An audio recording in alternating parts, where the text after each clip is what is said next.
Bueno, vamos a comenzar. Lo mismo para los que no estuvieron en el estudio anterior. El pastor me había pedido que hiciera esto lo más gráfico posible, con bastantes fotos, si se podía, para que al menos visualmente pudiéramos ubicarnos en lo que es la tierra de Israel, algunos lugares por donde Jesús anduvo, vivió, etcétera, etcétera. Y extraer entonces de esos lugares, ¿okay? Algunos nada más, en la Biblia aparecen muchos más, algún tipo de enseñanza espiritual, principio que nos sirva a nosotros en nuestro andar con Dios, para reflexionar, para pensar, para aprender de ello. De manera que en esta noche esto más bien que un plato fuerte, en vez de un plato fuerte como casi siempre se describe la palabra, el tiempo de la palabra, más bien vamos a verlo como una mesa buffet, ¿verdad? Como donde uno puede picar de distintas cosas y bueno, también llenarse y también llegar a una satisfacción y bueno, que Dios nos bendiga y nos ayude. Entonces, algunas de las fotografías, como dije la vez anterior, son tomadas por mí en el tiempo que estuve de viaje y viviendo en Israel. Y algunas son tomadas por una amiga mía que estuvo de viaje hace el año anterior con su mamá. Por ejemplo, esta es una de ellas. Ahí aparece la mamá de mi amiga, la que está tomando la foto es mi amiga. Y entonces ellas viven en España, son hermanas en la fe también.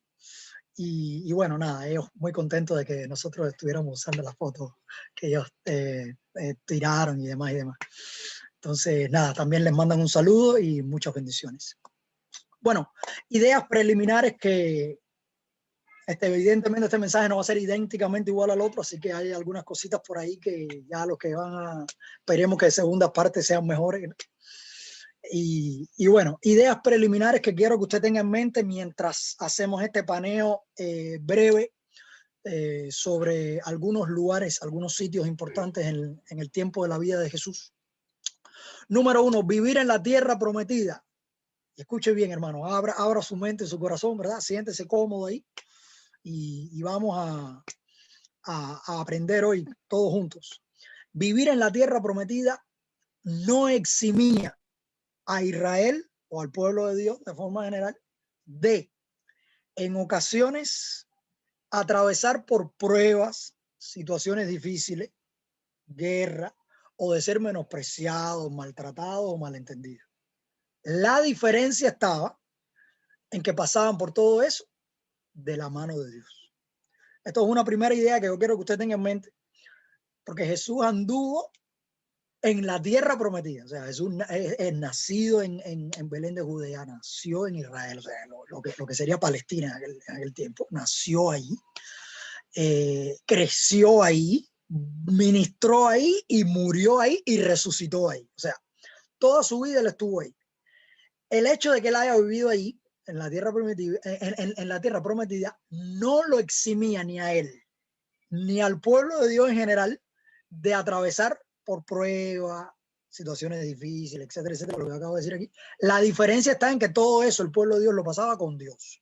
Y eso es la primera idea con la que los quiero dejar, porque la forma o la manera en la que yo estoy presentando, comencé en el primer tema y ahora lo continúo, estos lugares es de manera que nosotros podamos verlo como un ejemplo de que si Jesús, siendo el hijo primogénito de Dios, pasó por esos lugares en su vida y aprendió ciertas y determinadas cuestiones, ¿verdad?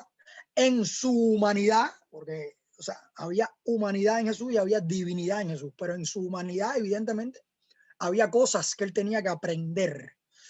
Dice la escritura en el Nuevo Testamento que por lo que padeció aprendió obediencia.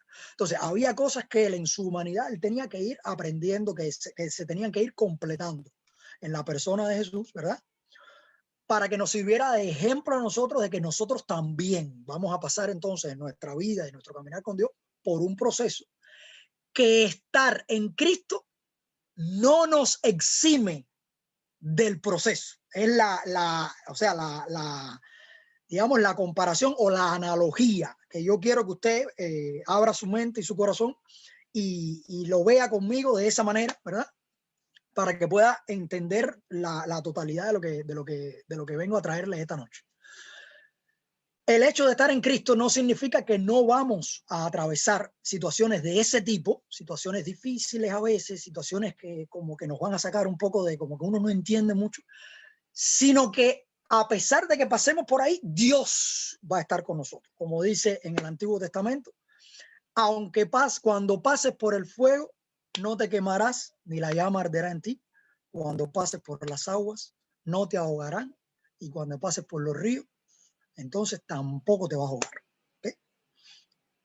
No es que no vamos a pasar ni por agua ni por río, vamos a pasar, pero vamos a pasar de la mano de Dios. Y es la idea, la primera idea preliminar que quiero que usted tenga en mente, fija ahí mientras vamos viendo los lugares.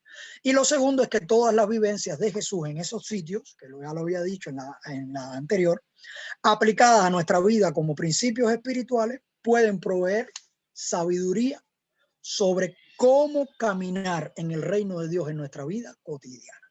O sea, si nosotros vemos estos lugares no como simples lugares históricos, no como simplemente la historia que nos cuentan los evangelios de Mateo, Marcos, Lucas y Juan, sino también como ejemplos para nosotros tomar de vida, de reacciones ante situaciones dadas, ¿ok? Quizás no se da, quizás no pasamos exactamente por la misma situación, pero el principio espiritual queda, el principio espiritual de la forma de responder ante esta situación queda, y entonces nosotros podemos aprender de ello y podemos actuar en concordancia si nos encontramos en una situación similar. ¿Okay? Esas son las dos ideas que yo quiero fijas ahí que ustedes tengan en mente, mientras avanzamos entonces a algunos lugares relevantes en la vida de Jesús. En este caso, la clase anterior o el tiempo anterior, yo les había traído solamente 8, ¿verdad? Aquí añadí el número 8, que es Getsemaní. Siguiendo la cronología, Belén de Judea primero, donde nació, Egipto, a donde escapó, cuando Herodes intentaba matarlo, Nazaret, donde regresó después cuando llegaron de Egipto, el río Jordán, que fue donde se bautizó, el desierto de Judea, justo después del bautismo, es donde el Espíritu lo guía en un ayuno de 40 días y 40 noches para ser tentado por el diablo, dice la Escritura. Número 6, Capernaum, que fue la sede del ministerio de Jesús. Número 7, Betania. Vamos a hablar de Betania esta noche, se lo dejo ahí en pausa para no adelantar. Número 8, Getsemaní. También vamos a hablar de eso esta noche. Y finalmente Jerusalén. Dejando para el final, entonces, Jerusalén. Bueno, bien breve. Rememorando, Belén de Judea lo llamamos el lugar pequeño, lugar donde Jesús nació. La fotografía es de Belén, así luce Belén un 25 de diciembre, para los que no estuvieron en la presentación anterior, así luce Belén de Judea, que se encuentra a pocos kilómetros de Jerusalén, en Israel. Es un área donde viven mayormente árabes. El acceso de los judíos ahí está bastante restringido, hay puntos de control del ejército israelí. Si los judíos no tienen negocios en esta área, no se les permite el acceso porque es peligroso para la vida de los judíos, producto del conflicto que ellos tienen ahí en esa área. Pero los turistas, los cristianos de forma general, ellos van, visitan sin ningún tipo de problema, y así luce una tarde-noche de 25 de diciembre en Belén. Así como ustedes ven hoy, 2020, bueno, hoy no, estamos en coronavirus, distanciamiento social, mascarilla, etcétera, etcétera, ustedes saben, pero bueno, antes de la pandemia, antes de toda esta situación sanitaria que estamos viviendo en estos tiempos, así era como lucía un 25 de diciembre. Belén, en este caso, esta es la plaza, lo que se llama la plaza del pesebre.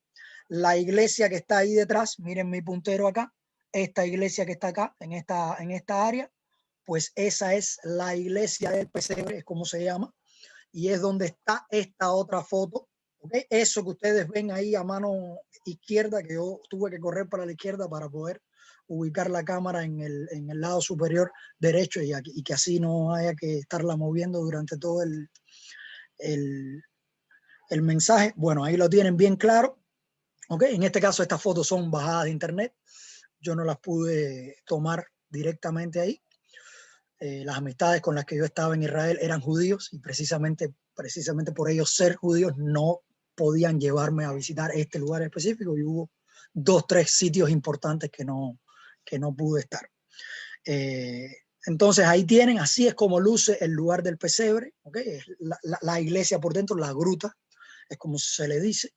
Y bueno, habíamos hablado de que Belén, lugar pequeño que hace referencia a casa de pan, que es el significado de Belén, Bet, que significa casa, Lejem, que significa pan, casa de pan, ¿verdad? Lugar donde Jesús nació, y que el principio espiritual era que no importa cuán pequeño seas o parezcas comparado a otros a tu lado, porque ya les digo, Belén está cerca de Jerusalén. Jerusalén es la ciudad donde todo pasa, la capital, el lugar grande, etcétera, etcétera. Y Belén, a pesar de, si Jesús no hubiese nacido en Belén, Belén nadie va a visitarla. No, Belén no tiene nada que ofrecer. A pesar de ser casa de pan, el nombre en hebreo, no tiene nada que ofrecer como lugar. Sin embargo, ahí fue que el Hijo de Dios vino a nacer. Entonces, es lo que atrae hoy día, por ejemplo, es lo que atrae cientos, miles de turistas de todas partes del mundo. Más de una vez seguro van a ir, van a estar. No importa cuán pequeño seas o parezcas comparado a otros a tu lado, lo que importa es que en la casa de pan que somos nosotros, decía yo varias veces, en la escritura se nos compara a los hijos de Dios con ciudades, ¿verdad? Por ejemplo, cuando Jesús dice, vosotros sois la luz del mundo, una ciudad asentada sobre un monte no se puede esconder. O sea, básicamente ahí era un símil que él estaba usando, como que nosotros somos ciudades. Una vez que Dios nos establece, que Dios nos bendice, así mismo como dice que somos templo del Espíritu Santo, pues a veces también hace analogías como que somos ciudades. El pueblo de Dios muchas veces se hizo analogía como una ciudad destruida, como en visiones, como ciudad destruida, o como ciudad edificada. Así mismo somos nosotros. Lo que necesitamos es ser una casa de pan, donde haya siempre pan de vida, que es Cristo, para nosotros mismos y para compartir con otros. Segundo lugar, Egipto, ya dijimos, donde huyó Jesús cuando estaban tratando de matarlo, ¿verdad? Una foto aérea de cómo luce Egipto en la actualidad. Así luce Egipto en la actualidad. O sea, la ciudad está construida casi unos kilómetros antes de las pirámides de Giza, ¿ok? Y el resto es todo área arqueológica, patrimonio de la humanidad, no se puede tocar, no se puede construir ahí nada, etcétera, etcétera.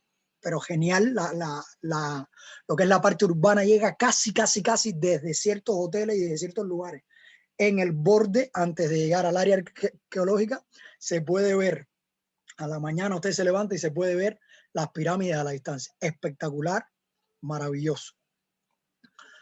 Bueno, habíamos hablado de que Egipto es el lugar de la prueba, símbolo de servidumbre, opresión, esclavitud, aislamiento, menosprecio, lugar ajeno, idioma extranjero, el lugar menos pensado, Egipto, para experimentar a Dios, caminar con Dios o escuchar a Dios. Sin embargo, todas las veces que los hijos de Dios se encontraron en Egipto, y hablamos del pueblo de Israel, hablamos de Abraham cuando hubo hambre, ¿verdad? Que se tuvo que mover del lugar donde estaba y llegó a Egipto y estuvo un tiempo en Egipto. Dios ahí en Egipto, en ese lugar de prueba, los hizo crecer, los bendijo, los guardó, mostró su poder a través de ellos, los libró de plaga, los preparó para el próximo lugar a donde irían. ¿Por qué? Porque Egipto, hermano, Egipto en tu vida, Egipto en mi vida, ese lugar. Hay veces que pasamos por lugares, por momentos, por periodos de prueba en nuestra vida, que uno dice, pero ¿qué cosa es esto? No entiendo nada. En ese lugar, ese no es un lugar para uno quedarse. Ese no es un lugar para uno asentarse. Ese no es un lugar para uno hacer casa.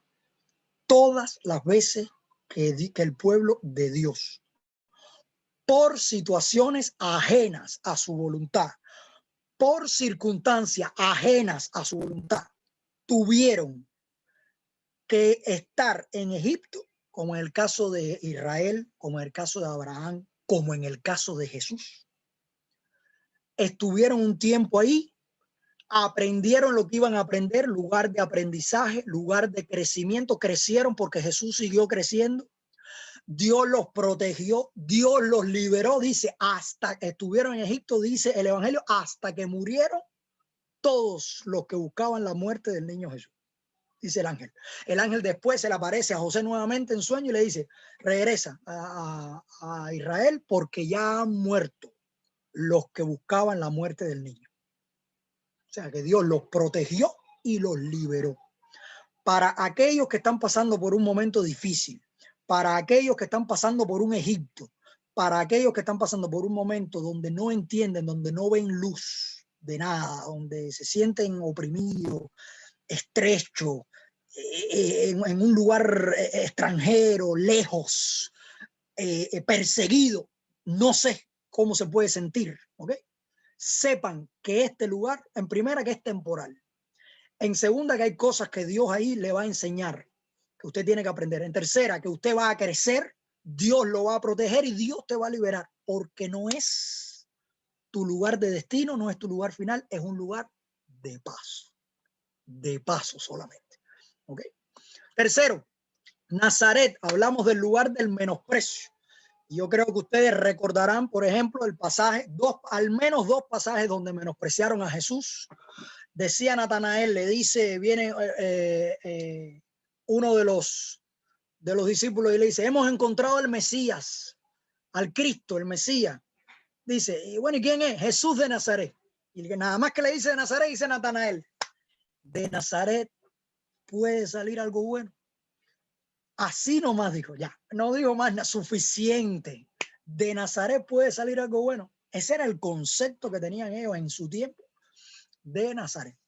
Algunos estudiosos bíblicos dicen que el asunto está en que Nazaret había sido una ciudad pequeña, era una ciudad pequeña, pobre, porque generalmente todos los que no podían vivir, de hecho Nazaret está relativamente alejado de Jerusalén, toda la gente que no podían pagarse vivir o en Jerusalén o en las áreas más cercanas, aledañas a Jerusalén, lo que hacían era que se iban un poco más al norte, a esta región, a la región de Nazaret, donde había un asentamiento ya judío, pero precisamente como eran gente pobre, gente bajo recursos, entonces generalmente el ambiente no era muy bueno por un lado y por el otro era un área donde mayormente lo que habían eran gente que simpatizaban con el Imperio Romano, con lo que estaba haciendo el Imperio Romano. De manera que de forma general, desde afuera, la gente no veía con buenos ojos Nazaret. Decía, esta Nazaret, de todos los nazarenos, estos son, o son gente pobre, o sea, gente que está acostumbrada a un, digamos, un estilo de vida por debajo, de poco nivel cultural, que no saben lo que se está hablando. O sea, toda esa idea venía por un lado y por el otro la parte política. Esta gente también son los, digamos, los lamebotas de los romanos, ¿verdad? Los que ahí todos los que están a favor de los romanos. Entonces, era un lugar que para el judío promedio vivir ahí significaba que automáticamente lo iban a poner el sellito, este es nazareno, este no es del pueblo, este nos ha traicionado, este es de poca monta, este es un judío de poca monta. Y eso es lo que expresa Natanael, para que entendamos cuando vamos a pasar por ahí, en nuestra lectura bíblica. Esto es lo que expresa Natanael con esta frase. Lo que pasa es que Natanael, como después dice Jesús, que era un israelí en el cual no había engaño. O sea que de cierta manera él tenía cierta integridad delante de Dios, ¿verdad? Él tenía cierta vida, digamos, agradable a Dios hasta cierto punto. Evidentemente todos necesitaban la salvación de Jesús, todos necesitaban ser transformados, pero había gente que en su corazón ya estaban anhelando, ya estaba, y Jesús veía eso y Jesús sabía reconocerlo de cierta forma, verlo en ellos y después también atraerlos como discípulos para que entonces toda su confianza fuese perfeccionada en él, ¿verdad?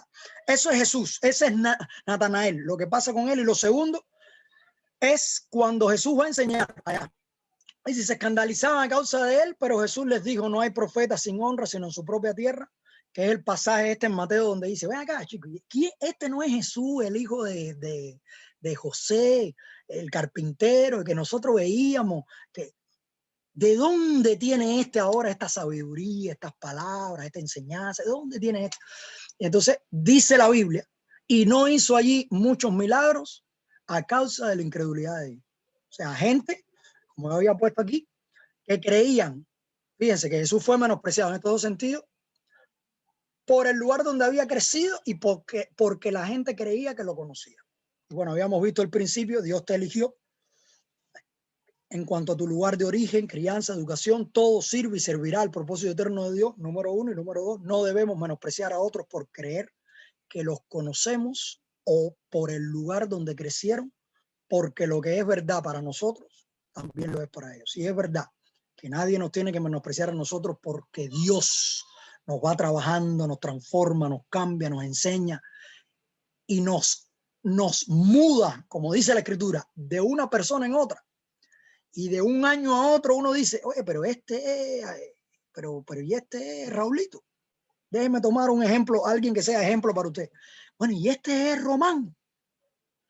Pero tremendo, como ha crecido, como ha aprendido. Pero y este es Antonio, tremendo Antonio, como ha crecido. Qué sabiduría de Dios, qué cosa. O sea, como la misma persona, viendo la misma persona, todo el tiempo inclusive, en un momento determinado, ¡pum!, uno hace así y ya la ve distinta. Dijo algo, enseñó algo, con el mismo estilo. Y uno dice, oye, tremendo, qué clase de bendición, cómo ha cambiado. Entonces uno no debe menospreciar. Si es verdad con respecto de nosotros, es verdad también para la otra gente. Tenemos que darle gracias, no gracias, sino gracias a la gente, extenderle gracias y dejar que la gente sea, que Dios hable, que Dios ministre, que Dios revele. Y que entonces nosotros no etiquetarlos directamente, sino poder llegar a conocer a las personas. Número 3. Número 4, Río Jordán, el lugar del antes y el después, donde vimos algunos momentos ahí, ¿verdad? Donde el pueblo de Dios, al pasar por el Jordán, ocurrieron cosas. Era una cosa antes de pasar por el Jordán y otra después. Ahí lo tienen. Entonces, el principio aquí son las transiciones espirituales que pasan en nuestra vida, que nos permiten, evidentemente, de un momento a otro en nuestro caminar con Dios, pues experimentar, de no tener acceso a las cosas espirituales a tener acceso, de no tener visión o entendimiento espiritual para ver a Dios, así tenerlo, de que nuestros oídos espirituales estén cerrados a que los oídos espirituales se abran. Esas transiciones tienen que pasar en la vida del creyente. Esas transiciones tienen que ocurrir en nuestra experiencia personal. ¿Ok? Tenemos que avanzar, tenemos que dejar que el Espíritu nos tome de la mano y nos guíe, nos vaya llevando, ¿verdad? Ser enseñables, no ser testarudos, no ser cabezones, como decimos en Cuba, no ser duros. A veces nosotros somos duros de pelar. Somos duros de pelar. Y Dios ahí el alfarero tratando de darnos forma y nosotros en la rueca, que no queremos, que queremos así.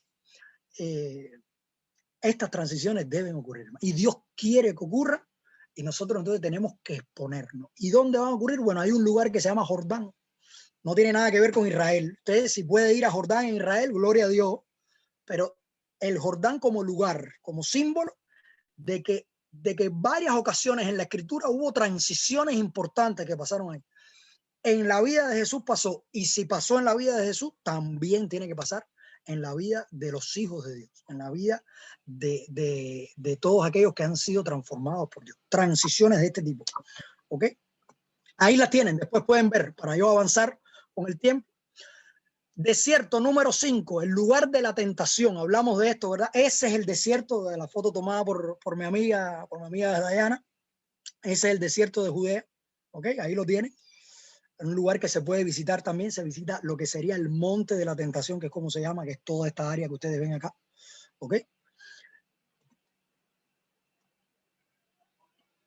Y bueno, aquí el principio que nos deja el lugar de la tentación es el siguiente. Y los que han leído el pasaje de la tentación recordarán que Jesús solamente respondió al menos los tres momentos donde Satanás lo tienta. Jesús respondió única y exclusivamente con la palabra de Dios. Y aquí hablamos, bueno, hermano, hay veces en las que nosotros nos vamos a sentir en un lugar donde vamos a ser tentados por el enemigo, donde Dios en su camino con nosotros y en su trato con nosotros nos va a llevar, como llevó a Jesús, ¿verdad? Que dice que el Espíritu lo llevó al desierto para ser tentado por el diablo, o sea, con ese propósito. El Espíritu lo llevó al desierto. Y hay momentos donde quizás nosotros seamos llevados también por Dios, ¿okay? Con la guianza de Dios, con la protección de Dios, pero que seamos llevados para ser probados, En ese tiempo que uno se sienta débil, que uno no sepa con qué responder, hermano, única y exclusivamente la palabra de Dios. Por eso tan importante la lectura regular de la palabra de Dios, ¿verdad? Que usted tenga su tiempo devocional ahí, que tengamos nuestro tiempo devocional, que tengamos nuestro tiempo de lectura bíblica, de sentarnos a aprender con alguien más que sepa más que nosotros, de venir al ABC, de venir a los servicios, de todo lo que podamos recibir las plataformas, las distintas plataformas que nuestros pastores se han dedicado a poner a nuestro servicio, ¿verdad? Right Now Media que tenemos ahora, el driver de la iglesia que está disponible, todos estos servicios que están también, toda la exposición que podamos tener a la palabra de Dios será lo que acumulemos en los graneros como José para cuando vengan tiempos de hambre, para cuando pasemos tiempos de sequía espiritual en nuestra vida, que hayan esos momentos donde hay desierto. Ahí entonces hay que empezar a sacar del granero, pero hay que acumular entonces en el tiempo bueno, en el tiempo donde se puede, en el tiempo donde tengo espacio. Ahí hay que acumular, entonces hay que buscar, hay que exponernos a la palabra.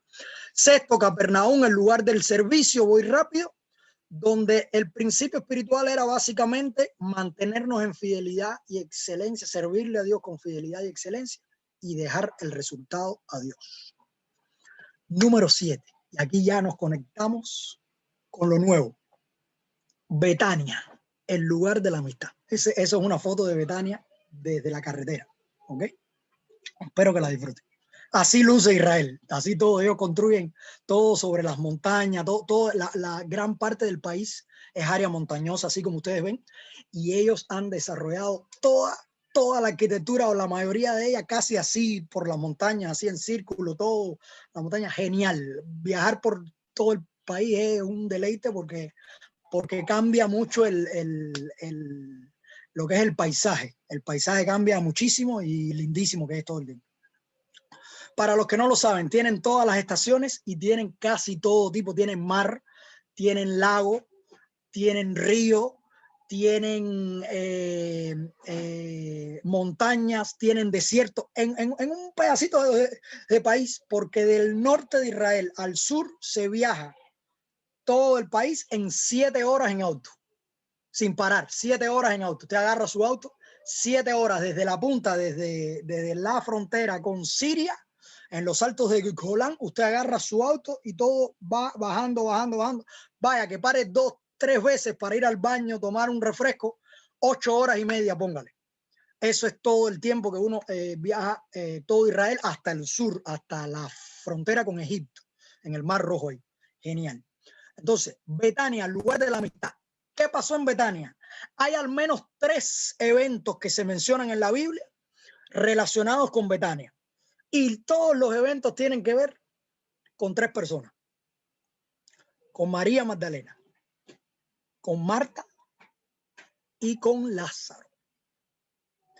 Para los que no lo saben, porque hay estudiosos bíblicos a veces que han hecho, o sea, que hay que confunden o que no están muy seguros de que la María de la que se habla en el pasaje, de esta María que yo les pongo acá, María sentada a los pies, oyendo a Jesús, ese pasaje que aparece en Lucas 10, y Marta sirviendo.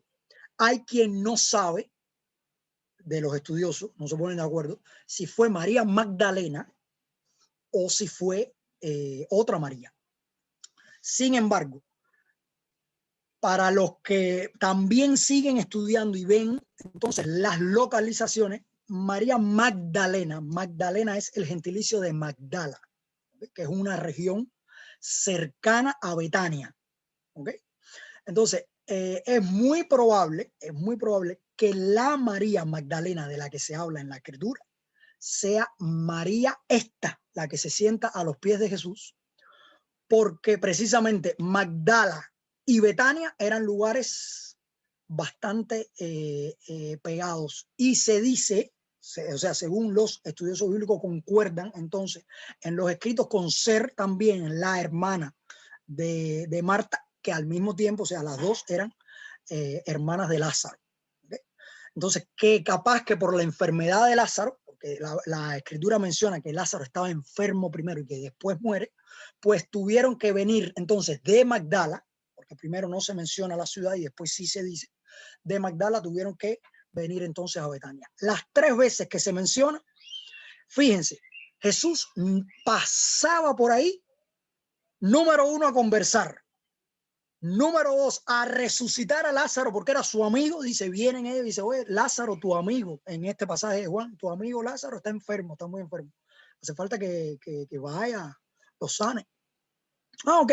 Y se quedó, dice, más días en ese lugar donde estaba. Todos los discípulos se quedaron así. Las imágenes que tienen son de la tumba de Lázaro. Estas imágenes que tienen a la izquierda son de la tumba de Lázaro hoy día. Ok, el lugar arriba es la entrada. Esta arriba, miren mi puntero. Y debajo, entonces, el lugar donde lo pusieron, que es esta área acá, que históricamente se reconoce como el lugar donde estaba puesto Lázaro y de donde tiene que haber salido, evidentemente, cuando Jesús le dijo, Lázaro, ven fuera, que lo resucitó. Ese evento de la resurrección. Y tercer evento, la cena del perfume de nardo puro. Ustedes recordarán un evento, un pasaje, donde viene una mujer y rompe un perfume de nardo puro, ¿verdad? Bueno, el asunto está en que esa mujer en este pasaje se relata que fue precisamente María y que entonces lo que ocurrió fue que todo el lugar se llenó del olor del perfume. Pero cuando usted va un poquito antes, dice, y Jesús vino a Betania y le prepararon una cena. Dice, Marta y María le prepararon una cena. O sea, él venía a cenar, él venía a compartir. Jesús no venía a Betania a ministrar. Es a lo que yo quiero llevarles brevemente. Él venía a compartir con sus amigos. ¿Okay? Principio espiritual, y me muevo rápido. A ver, voy atrás. Principio espiritual. Amado, abra su mente ahora. Ni siquiera Dios se da el lujo de no tener amigos. Piensen esto ahora. Y yo quiero que ustedes piensen esto. ¿Okay? En cuántos otros pasajes en la Escritura Dios llamó a hombres de Dios sus amigos. Abraham, ¿verdad? Ustedes recordarán a Abraham. Abraham, mi amigo, decía, ¿no? ¿Acaso ocultaré a Abraham lo que voy a hacer en Sodoma y Gomorra? Y se fue y habló con Abraham. Okay. Jesús después dice, bueno, ya ustedes no son mis siervos, yo los he llamado mis amigos porque los siervos no saben lo que hace su Señor, pero ustedes sí saben lo que voy a hacer. Ni Dios se da el lujo, amados hermanos, piensen en esto, de no tener amigos. En nuestro caminar en el reino de Dios, puse acá, debe haber lugar para tiempos de intimidad con Dios, tiempos de servicio a otros y especialmente tiempos de compartir con amigos. En todo tiempo ama el amigo y es como hermano en tiempo de angustia. Una idea con la que los quiero dejar antes de pasar a Getsemaní rápido, porque no quiero pasarme el tiempo. Piense que lo único que no vio Dios, bueno, seguro que usted ha escuchado esta idea miles de veces de sus pastores, de otros hermanos, miles de veces usted ha escuchado, yo no estoy diciendo nada nuevo. Piense por un momento que lo único que Dios no vio bueno de la creación fue que el hombre estuviera solo. Piensen eso. La soledad es un concepto en Dios que Dios no está de acuerdo con eso. Por momentos Dios trabaja solo con la gente, le muestra cosas solo, la gente se va en soledad a orar a Dios, a estar en la comunión con Dios, pero pero vivir solo, este concepto, por ejemplo, humano, del llanero solitario, del que no necesita a nadie, del Superman que él es el que lleva todas las cargas de la humanidad arriba, del Batman que no tiene vida social, de esos conceptos de aislamiento voluntario, y yo quiero estar solo y yo vivo mi vida. Eso, hermano, hay algo ahí, evidentemente, que Dios no está de acuerdo con eso, que no es saludable para el hijo de Dios, no es saludable, o para la hija de Dios. Y para eso, hermano, si no hay, digamos, pareja, pues amigos, porque necesitamos amigos. Ni el Hijo de Dios se dio el lujo de estar sin amigos. Piensen eso, lo dejo para que medite. Número 8, Getsemaní, el lugar de la decisión. Y ahí tienen una foto que tomó espectacularmente mi amiga Diana de Getsemaní, ¿ok? Esta es la iglesia de Getsemaní. Ahí, o sea, todos estos lugares son lugares geográficamente que es donde se cree que haya sido el lugar donde Jesús estuvo con sus discípulos, ¿verdad? En esa noche. Y Getsemaní, miren qué interesante Getsemaní. Getsemaní, hermano, del arameo gat, que significa prensa o lagar, y shemanim, que significa aceite. O sea que Getsemaní, la palabra como tal, significa prensa de aceite. Quizás usted ya lo había escuchado ya. Y el texto específicamente dice, yendo un poco adelante, se postró sobre su rostro orando, este es Jesús, y diciendo, Padre mío, si es posible, pase de mí esta copa, pero no sea como yo quiero, sino como tú. ¿A qué vamos en esto, hermano? Mire el principio espiritual este. Piense conmigo. Getsemaní no es un lugar donde no sabemos cuál es la voluntad de Dios. Ahora vea esto como aplique a su propia vida, ¿verdad? Vamos a aplicar todo a nuestra propia vida. Getsemaní no representa un lugar donde uno no sabe cuál es la voluntad de Dios para mi vida. Hay veces que pasa así, hay veces que uno tiene varios caminos delante de uno y bueno, y uno no sabe específicamente cuál sería en este caso el camino a tomar o lo que uno debe hacer, ¿ok? En opciones buenas estamos hablando, no estamos hablando en pecado y nada de eso. El pecado no es de Dios, uno tiene que alejarse de él, tiene que buscar a Dios, tiene que aprender Biblia, tiene que aprender a caminar conforme a los principios espirituales, pero dentro de caminos buenos, dentro de cosas buenas, nada malo, ¿ok? No tome el rábano por las hojas, nada malo, cosas buenas. Hay veces en las que uno no sabe qué cosa sería la voluntad de Dios, por qué camino debo moverme. Bueno, uno necesita orar, capaz que necesita consejería, capaz que necesita un consejo de un buen amigo, ¿no? Hablar con su cónyuge, ponerse de acuerdo, ver los planes que Dios tiene con uno, en fin. Getsemaní no es ese lugar. Getsemaní es un lugar donde sabemos cuál es la voluntad de Dios como Jesús y tenemos que decidir si la vamos a aceptar o no, si la vamos a obedecer o no. Ese es Getsemaní. Ahí es donde yo quiero llevarlo. Es un lugar de decisión. Como mismo se le presentó a Jesús la decisión. Padre, él sabía, en Getsemaní él sabía cuál era lo próximo. Lo próximo era la pasión. Lo próximo era ser vituperado, ser martirizado, ser maltratado, ser escupido, ser azotado. Eso era lo próximo, y ser muerto, que lo vamos a ver ahora. Pero antes de entrar en toda esa rueca de eventos, Jesús tenía que decidir si quería. Él tenía que decidir si quería hacer la voluntad de Dios, atravesar por la voluntad de Dios o no. Ese es el lugar de Getsemaní. Generalmente un lugar donde nadie te ve, generalmente un lugar donde no hay líderes, un lugar de noche, un lugar donde capaz que tus amigos se queden dormidos en ese momento. Fíjense qué interesante. Capaz que la gente que tú le decías, oye, ora por mí, necesito que me acompañe en oración en esto. Ah, sí, dale, vamos a orar, tranquilo, vamos a orar, estamos ahí apoyándote, mi hermano, tranquilo, estamos contigo. Se quedaron dormidos los hermanos, ¿verdad? Que fue lo que le pasó aquí a Pedro, Juan y Jacob. Dice que sus ojos estaban cargados de sueño. Así que al final Jesús oró solo con el ángel, solamente esa noche. Se le apareció un ángel del cielo para fortalecerle, solamente eso. Lugar de decisión. Lugar de decisión, un lugar frío, un lugar oscuro, un lugar donde ya no hay mucha bulla de alabanza, un lugar donde uno sabe lo próximo que viene, donde uno sabe lo próximo que Dios quiere para uno, pero que eso próximo está tremendo, está tremendo. Pasar por ahí está tremendo. Y la decisión es mía. Si quiero hacer la voluntad de Dios o no, o si me retracto. Si hasta ahí le digo, que va, demasiado fuerte, ¿sí? Ahí hay una decisión. Y lo que se decidiera en Getsemaní podía afectar, tenía consecuencias eternas. Usted y yo no estuviéramos hoy aquí si Jesús no hubiese decidido que sí. Si no se hubiese ido por la voluntad del Padre, porque ambas estaban en la oración.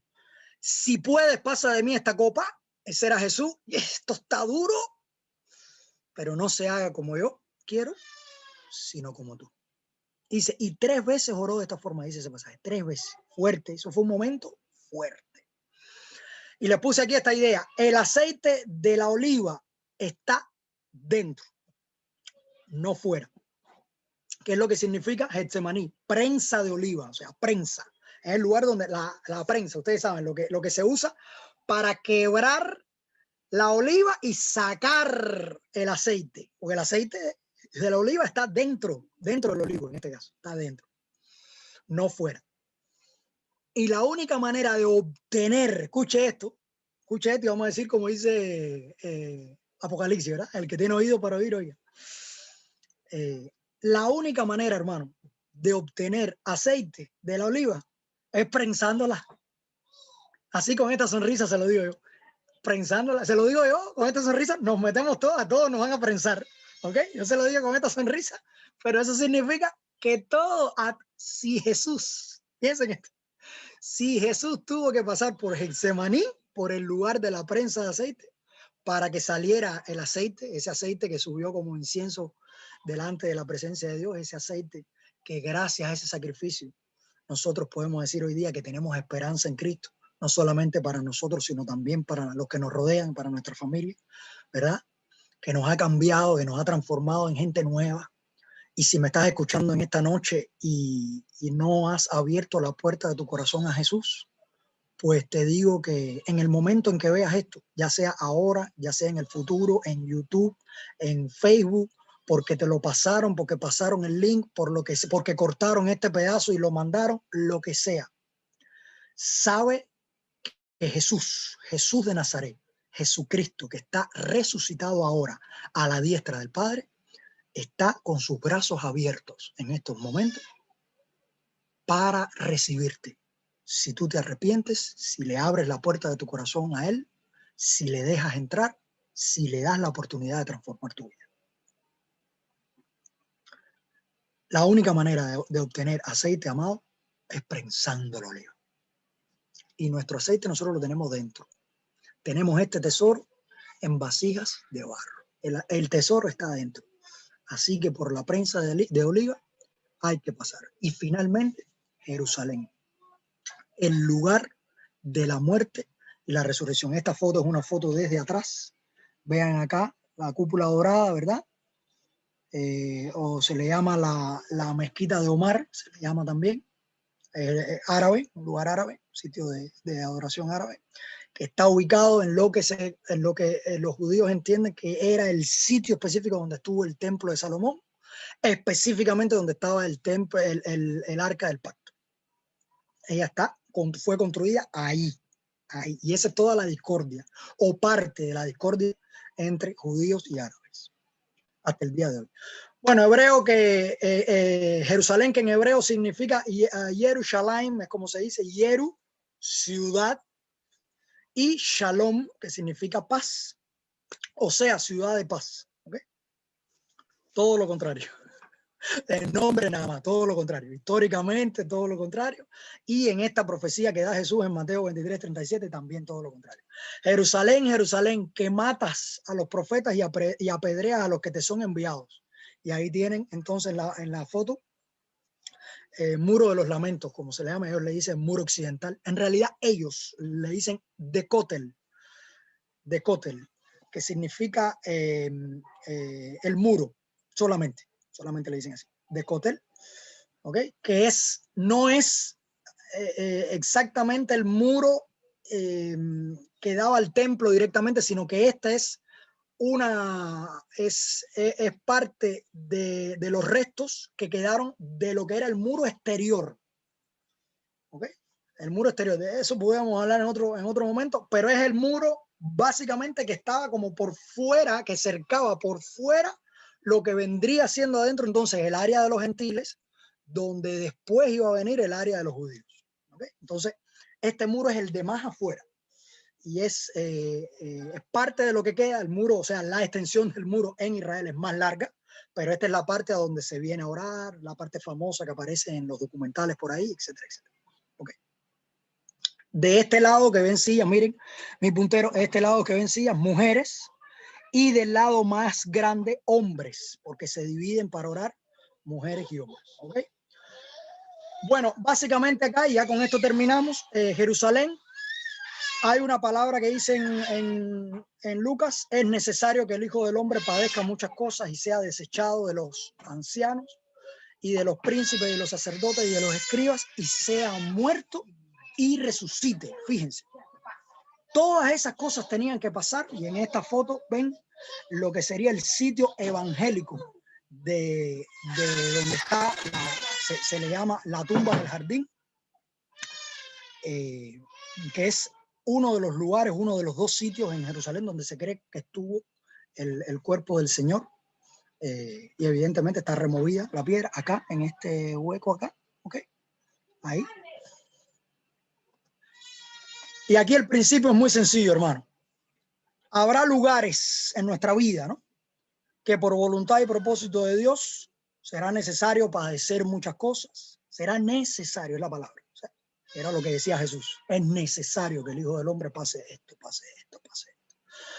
Habrá momentos y lugares en nuestra vida que será necesario padecer muchas cosas, ser desechado por toda la gente importante, dice Jesús, será desechado por los sacerdotes, por los escribas, ¿okay?, por gente importante y prestigiosa, ser muerto, tercero, y resucitar. O sea, no nos vamos a quedar ahí, no nos vamos a quedar en ser desechados, en padecer y en ser muertos, sino que también vamos a resucitar. Hay algo nuevo, hay una novedad de vida, hay cosas dentro de nosotros que Dios las va, evidentemente, después de que otras de nuestra humanidad, de nuestro yo, de nuestra vana manera de vivir con la que a veces arrastramos, con las que venimos al Señor del mundo, hay cosas, actitudes, formas de pensar, ideas, visiones de la vida, conceptos que tienen que morir, actitudes en nosotros que tienen que morir, ¿verdad?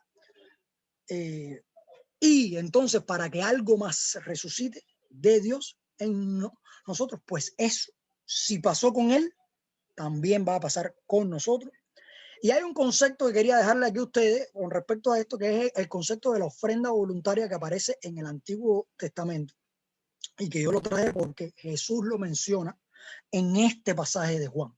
Dice Jesús: por eso me ama el Padre, porque yo pongo mi vida para volverla a tomar. Nadie me la quita, sino que yo de mí mismo la pongo. Tengo poder para ponerla y tengo poder para volverla a tomar. Este mandamiento recibí de mi Padre. O sea, yo le puse la ofrenda voluntaria porque había un tipo de ofrenda que se podía dar, además de las que eran mandamientos. Según la ley, había un tipo de ofrenda que era la ofrenda voluntaria, que era una ofrenda que los hijos de Israel podían traer a Dios porque querían, porque se sentían agradecidos a Dios y querían traer una ofrenda a Dios. O sea, no era por el pecado, no era diezmo, no era, no era nada de eso, era una ofrenda voluntaria porque se sentían bien con Dios, porque estaban agradecidos a Dios y querían traer una ofrenda a Dios. Esas ofrendas que ellos lo hacían de su propia voluntad, que no era ningún mandamiento, que no era nada, ese es el tipo de ofrenda, fíjense, que Jesús hizo en la cruz. Él dice, por eso me ama el Padre, porque yo pongo mi vida, a mí nadie me la quita.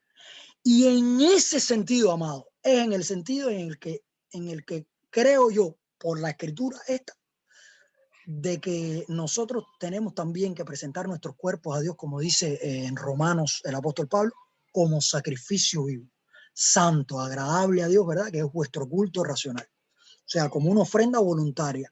Nadie me manda, nadie me obliga, yo la quiero presentar. Yo sé que eso es lo que a Dios le agrada, pero a mí nadie me pone una pistola en la cabeza para que yo lo haga, sino que yo de mí mismo digo, Señor, si tú lo hiciste por mí y si tú me has dado este regalo tan grande, inmerecido, el significado de gracia, regalo inmerecido, tú has tenido tanta misericordia y tienes cada día, cada minuto, tanta misericordia.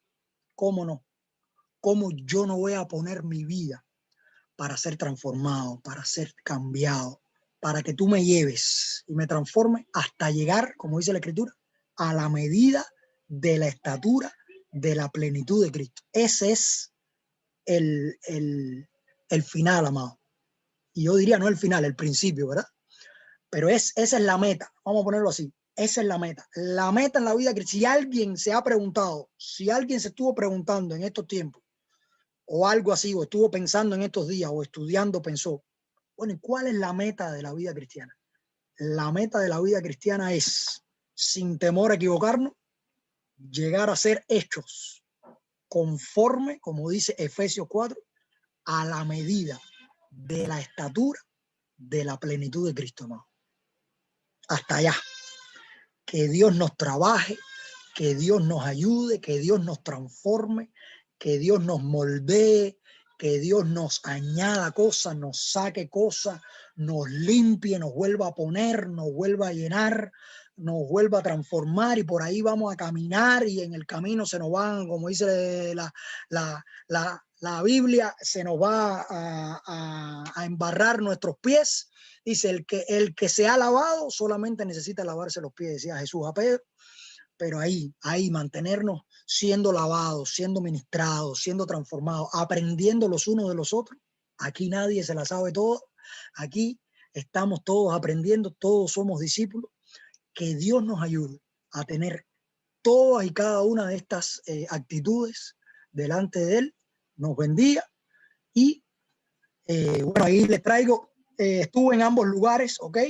Este lugar a la izquierda, este acá donde está esta señora arrodillada, es de los dos sitios en Jerusalén donde se creen que estuvo el cuerpo de Jesús. Uno es de la iglesia ortodoxa griega, que es este donde está esta mujer postrada. Yo fui ahí, lugar pequeño, ahí en esa área donde se supone que estuvo, o donde se presume que estuvo el cuerpo del Señor, construido en tiempo de Constantino. Y este es el lugar donde les mostré la foto anterior de la tumba del jardín, que ese está cerrado, ¿ok? Uno tira fotos desde fuera y nada más que está la cerca ahí, que ustedes la puede ver. Pero lo que a mí más me impactó es que vayas al de los ortodoxos o vayas al de los evangélicos, no está aquí, como dice el ángel, sino que ha resucitado. No está aquí, amado. Eso fue de las experiencias más impactantes que yo he tenido en mi vida, que nunca se me va a olvidar, que no importa qué lugar usted visite, donde presuntamente estuvo el cuerpo del Señor, no, las palabras del ángel retumban por todos los siglos, no está aquí. No lo busques. Ha resucitado a la diestra del Padre. Aleluya. Hermano, que Dios le bendiga. Espero que hayan disfrutado. Más o menos me pasé unos minuticos ahí con el tiempo. Román me va a cortar la cabeza. Ya no me va a invitar más. Ya estoy sentenciado ya. Pero bueno, le doy muchas gracias a Dios por este privilegio. Gracias, Pastor Antonio. Gracias, Pastor Román.